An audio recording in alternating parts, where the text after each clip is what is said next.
O consumo global de fumo continuou a subir.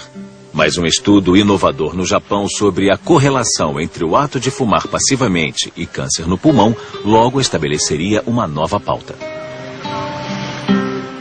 Uma grande virada aconteceu em 1981, quando o professor Hirayama, no Japão, publicou um estudo no Jornal Médico Britânico dizendo que mulheres não fumantes casadas com homens fumantes tinham um risco maior de câncer no pulmão do que não fumantes casadas com homens não fumantes. Em um período de 14 anos, o professor Hirayama, do Instituto do Câncer japonês, estudou a frequência de câncer do pulmão entre 91.540 mulheres não fumantes cujos maridos fumavam. O vasto estudo demonstrou que estas mulheres tinham mais do que o dobro de risco de contrair câncer no pulmão do que mulheres que viviam com não fumantes. A resposta da indústria do fumo a isso foi uma campanha maciça dizendo que a ciência é ineficiente. Eles criaram o Centro de Pesquisas do Ar em ambientes fechados para contestar essas afirmações. Basicamente tentaram redistribuir a culpa e dizer que o problema não é com a fumaça de outras pessoas, e sim com a má ventilação, pois os edifícios são doentes, e inventaram a síndrome de edifícios doentes. Uma vez que tratava-se de uma questão política crucial para eles, uma coisa era os fumantes se matarem, outra era eles matarem outras pessoas.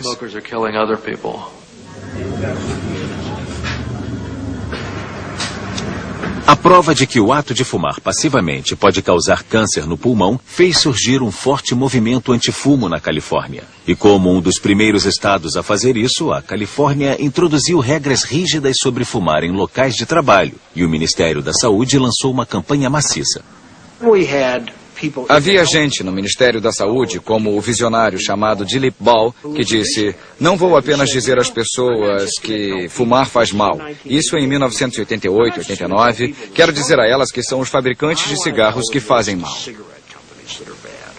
Senhores, a indústria do fumo tem um problema multibilionário muito sério. Precisamos de mais fumantes, puro e simples. O anúncio original foi veiculado na campanha antifumo da Califórnia em 1990. Mostrava pessoas sentadas à mesa de uma sala de reunião, rindo de pessoas viciadas. Esqueçam tudo isso: doença cardíaca, câncer, efizema e derrame. Nosso negócio não é a nossa saúde. Foi radicalmente diferente de tudo que já havia sido feito. E a ideia da campanha da Califórnia consistia em 3 mensagens. Os fabricantes de cigarros mentem, nicotina vicia e fumar passivamente mata. A campanha na Califórnia causou um efeito devastador. Nos 14 meses de duração, a porcentagem de fumantes caiu de 26% para 16%. A pressão na indústria aumentou e vários estados americanos proibiram o fumo em edifícios públicos e restaurantes. Depois, em 1994, ao longo de uma audiência no Congresso que abordou a legislação sobre o fumo, a indústria sofreu sua mais séria derrota. Durante a audiência, perguntaram a 7 executivos da indústria se eles reconheciam que a nicotina viciava, como a indústria fizera 25 anos antes. Sim ou não? O senhor acha que a nicotina não vicia? Acho que a nicotina não vicia. Não acho que a nicotina dos nossos produtos vicie. Acho que a nicotina não vicia. Também acho que a nicotina não vicia. Eu também acho que a nicotina não vicia.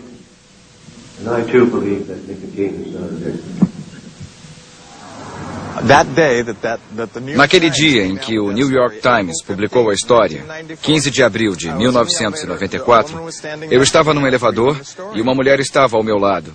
Enquanto eu li a matéria, ela de repente disse: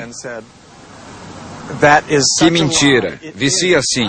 Eu fumo e sei o quanto vicia. Nós os chamamos de 7 anões. Todos os 7 executivos do fumo disseram que nicotina não viciava. Considere-se sob juramento. Minar a legitimidade da indústria do fumo é uma parte muito importante do programa de controle do fumo. Essa audiência foi convertida num spot de 30 segundos na Califórnia, que foi usado no Programa Educacional Antifumo.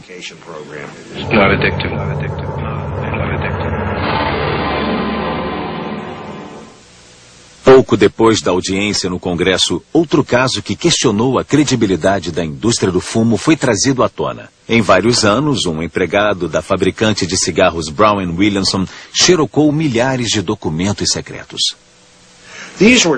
Eram documentos entre os mais altos executivos, os mais altos cientistas, advogados e relações públicas que foram muito francos.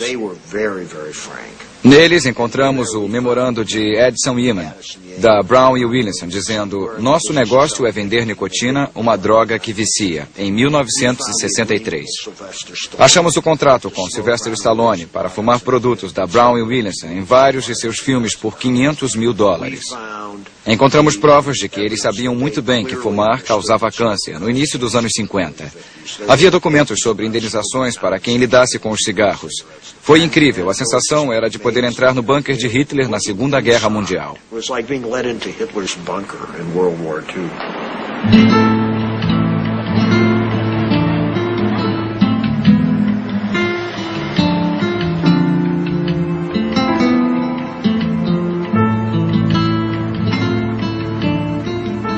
Mais do que nunca, a exposição do conhecimento secreto da indústria do fumo contribuiu para tornar as restrições mais severas, como a interdição de propagandas, a introdução de áreas restritas ao fumo em locais de trabalho, campanhas anti-fumo e aumento de impostos, medidas implementadas pelas autoridades da saúde. Nos Estados Unidos, o consumo de cigarros chegou ao auge no início dos anos 80. Nos 10 anos seguintes, caiu na maioria dos países europeus. O consumo global, no entanto, ainda cresce, especialmente nos países do terceiro mundo.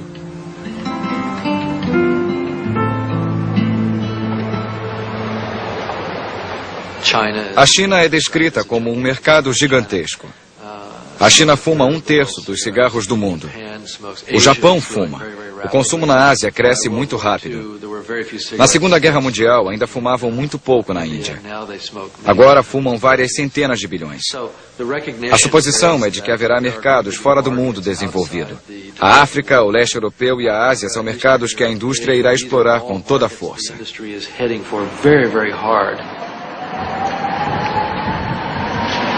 Depois do fim da cortina de ferro, o leste europeu se revelou um mercado atraente para a indústria do fumo.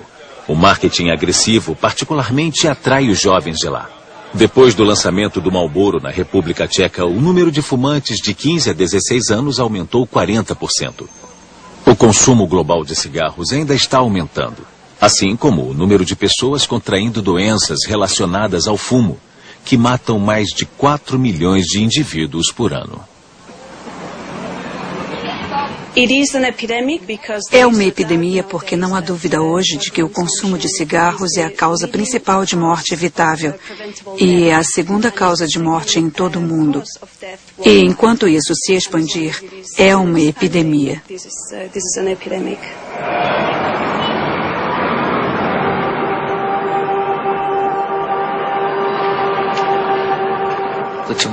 A indústria do fumo produz não só cigarros, mas uma imagem de fumar.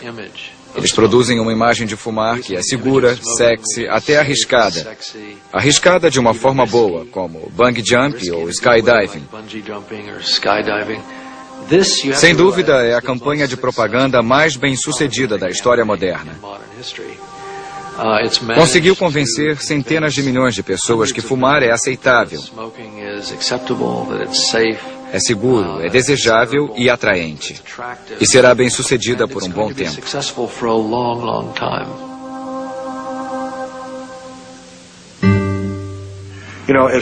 Se alguém viesse de Marte hoje e dissesse: eu tenho um produto novo que matará 5 milhões de pessoas no mundo, que vicia, e quase todas as pessoas começarão a usá-lo quando crianças, antes que saibam de fato o que acontece e podemos ganhar muito dinheiro.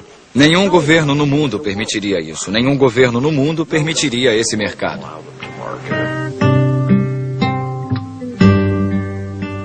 Versão brasileira Alcatraz.